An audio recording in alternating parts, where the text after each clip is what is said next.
What's up, guys? This is Coach Grant with First Down Training, and today we're going to be breaking down the best smaller wide receivers to study. So this video is for you smaller receivers who maybe want to know who to look at, who has some of the best route running that you can take a look at and try to model your own game after. So we're going to be mainly looking at Julian Edelman, Cole Beasley, Antonio Brown, and then OBJ. So the main thing we're going to talk about here with Edelman is just understanding routes and understanding how you can create separation, okay? Because once you get to the level, college level, and especially this professional level that they're playing at, everybody's fast, everybody's a good athlete, everybody's explosive. So we got to have intelligence. We got to be able to get out of my routes quick, eliminate wasted motion, and that's what's going to get me separation. How fast can you get in and how fast can you get out of your breaks?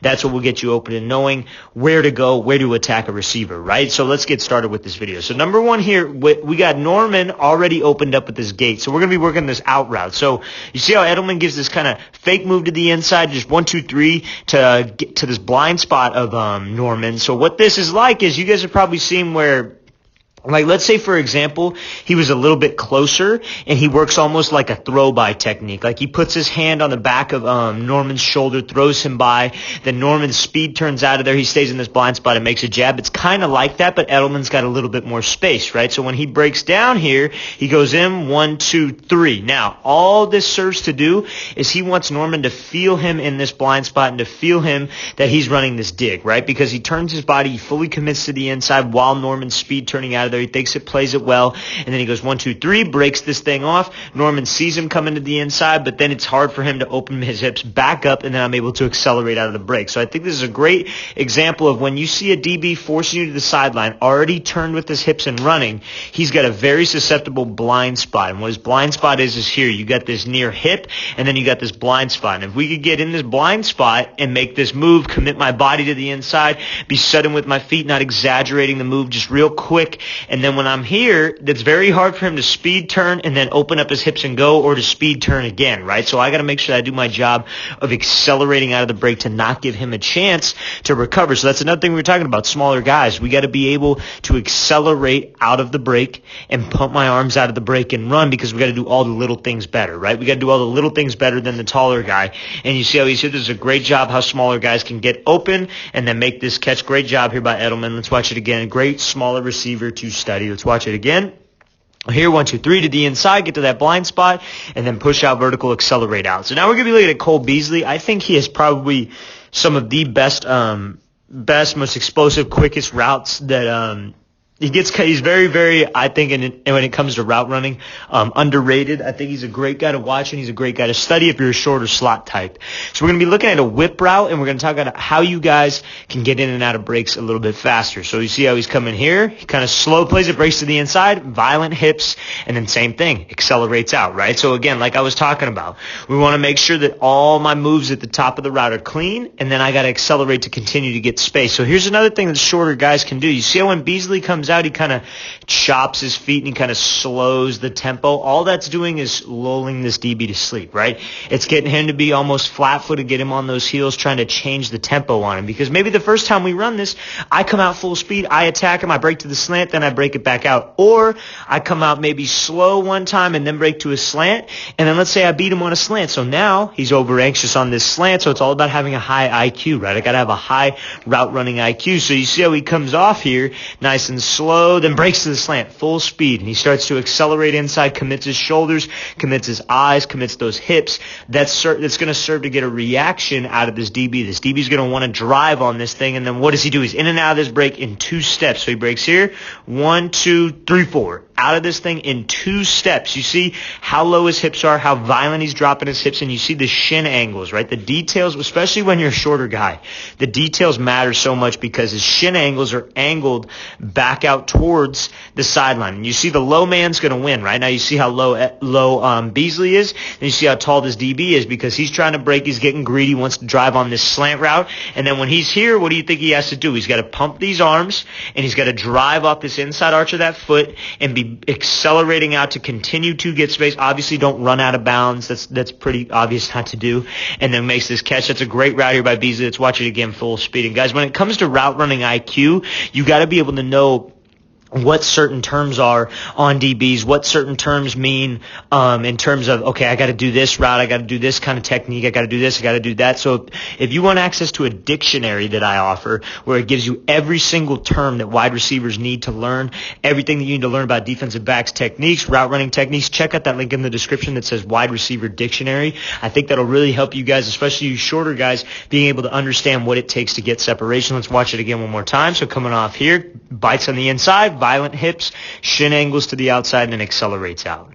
So now we're going to be looking at Antonio Brown here. This is just a clip of him running routes, but we're going to talk about just his technique on any kind of 45-degree angle route. So I think the main thing is that regardless of what you have to say about this guy, you can't deny that he was probably one of the best route runners in the game and one of the best receivers when he played, right? And who knows if his career continues, but if he would have kept going, it would have just only been better in my opinion.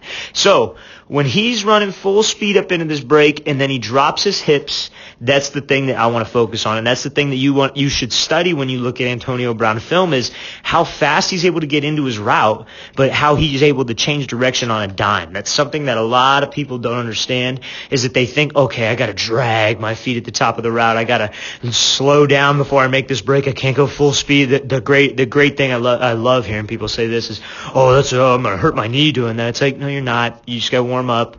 But the thing is that about any kind of smaller guy, we got to be able to change direction on a dime, because you're smaller, you're going to be quicker than the taller guy. A quicker DB or a taller DB, you're going to be quicker than him just because you're lower to the ground. You can maybe create a little bit more explosion, and that's what's going to be able to get us some separation. So when he comes off here and he drives out, I want you to notice how his pad level, he stands up like straight at the end, but he doesn't lean back and he doesn't slow down his stride, right? So he's coming off here and you see he's pumping those arms, normal stride length. Normal stride, pumping those arms, nothing changes about this route. He's able to drop on a dime with his hips right in stride. So let's count this step. He goes 1, 2, 3, 4th outside step, and that's what's going to drop him down. He's dropping on the 4th outside, keeping his chest forward, pumping those arms. His stride length stays the same. What a lot of people do is right before a break, they start to slow down, they lean back, then their steps get super choppy. We want to stay running out full speed with my legs, pumping my arms, and then right in stride, I'm dropping. And you see how he's not reaching for this cut.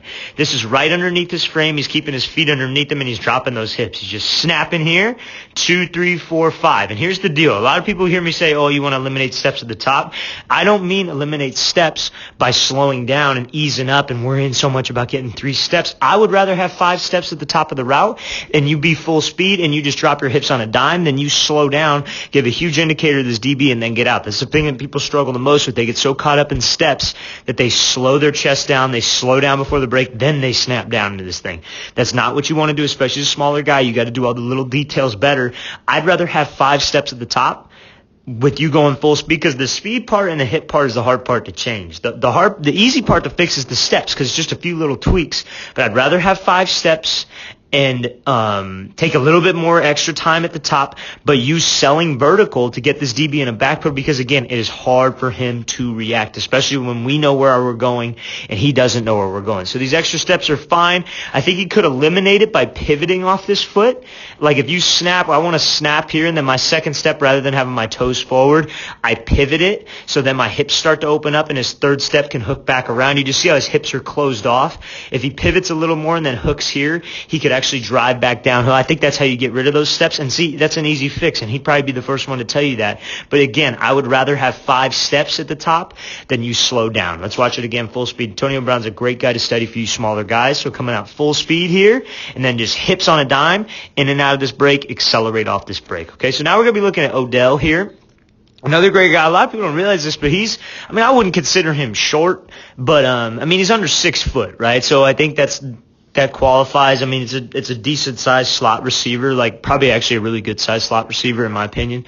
But he's another great guy to study in terms of just route running and just being able to create some separation, because he does a lot of things well, right? So let's watch this route full speed. So he's coming here, drops his hips, and then accelerates off this thing on a double move, right? So us shorter guys, us little quicker guys have to be like a salesman first on these on these double move routes. You got to be a salesman first on these double move routes. So when we come out here and then I drop my hips, right, you see what he does. First thing that shoots around are his eyes.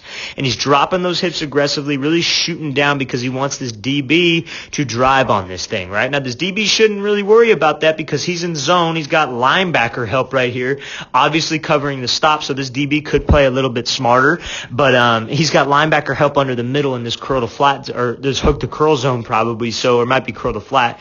But same idea, right? He shouldn't bite on this thing, but because we're such a salesman first with my eyes, and I fully commit and fully turn my shoulders on this route, if he half-asses this thing and just gives a little bit of a stutter right here, and doesn't fully turn around with his eyes and his shoulders, this DB ain't going to bite, right? Because he knows he's got help underneath. He's in the red zone. He's not going to get beat over the top. Let's keep everything in front of me, right? But because Odell sells it so well, fully turns those shoulders, quarterback might be pump faking this. I can imagine that. That's going to get this DB to drive. Then we're able to accelerate up and then make this catch over the top. Great job being a salesman first by Odell. Let's watch it full speed again one more time. So full speed, drop those hips, turn back around, accelerate up, be a salesman first on any double move route. That's a route that you're going to get asked to run if you're a shorter slot guy, okay? So, guys, I really want to thank you for watching. I hope this gave you some insight and some guys that you can study more. I've done breakdowns on all of these players, so if you guys want to check those out under my receiver playlist, if you want to see more film of them, and if you have any questions, please leave those in the comments. I'll see you guys next time.